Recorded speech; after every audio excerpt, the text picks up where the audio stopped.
Morning, everyone. It's Friday morning, about 8:40, and we have monthly numbers here. So the May payrolls number was up 559. That's a little lower than expected. The unemployment rate ticked down to 5.8%. That's neither here nor there. And the participation rate unmoved at 61.6. Actually, that's down 0.1%. So, but nothing overwhelming there. JBS, the meat company that had the hack last week, says that they are all back to work. And we had some earnings last night. Lululemon with a beat top and bottom line. The stock is up just $2.90. It was in a range of, down 5 to up 5 yesterday. Broadcom also beat top and bottom line, and that one is 466.29. That's up 234. The futures were all over the place this morning, but mostly on the downside. As of right now, the Dow looks to be up about 65 actually. The S&P up about $10, and the Nasdaq up about $25. So nothing really overwhelming there. But we did definitely move from the flat line. We started lower. We moved from the flat line as those numbers came out. As you can see by the chart on the screen, this is the gold. We were talking last night about the fact that I thought it could get down to this green line, which is the 200-day. It did, in fact, get there. That's above the most important recent breakout in here at the 1850 area. We got to 1855, and we're now on the high of the day and up on the day about $10. So looks like the gold is going to, at the very least, try the 1900 area again in the very short term.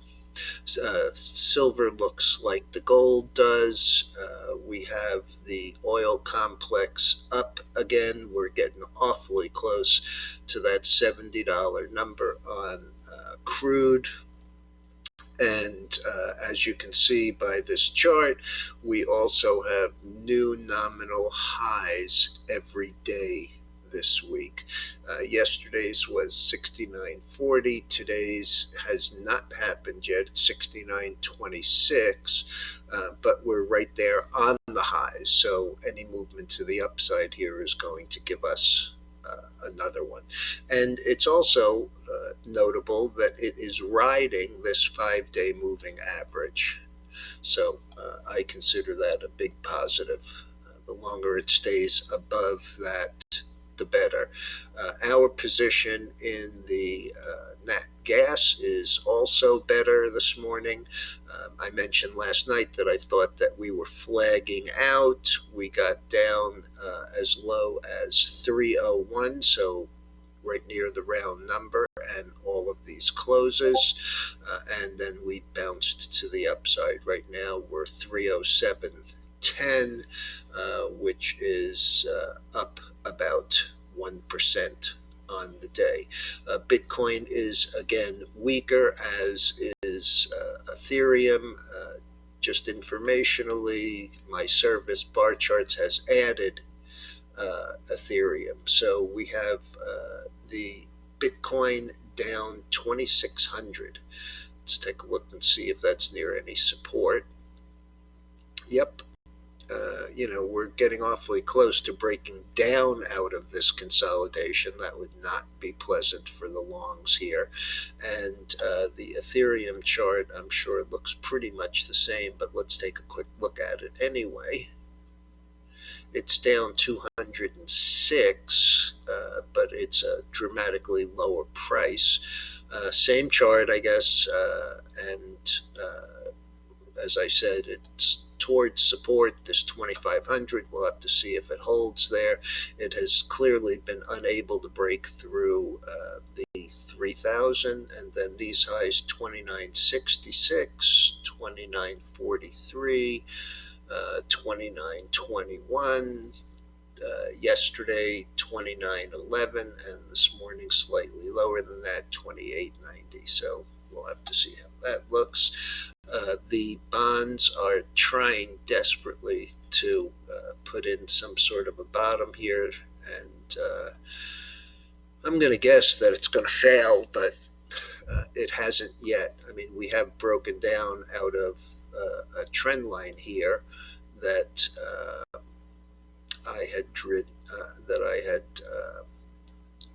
used, but we keep on trying to get back up through this 156 and change, and it is just not happening. Let's go to the near. Okay, here's the trend line that I drew, and as you can see, if we extend it, we are clearly below it. All right, everyone. Going to be an interesting day as far as the meme stocks. AMC is down 260 at 48.73, and that is an improvement. It was down a couple of dollars more. And let's see, the BlackBerry is down 19 cents, so really not much there either. All right, going to be an interesting day. We are near the highs. Dow now showing up about 80. Be careful out there, and whatever you do, don't forget to hit the subscribe button. And a comment wouldn't hurt.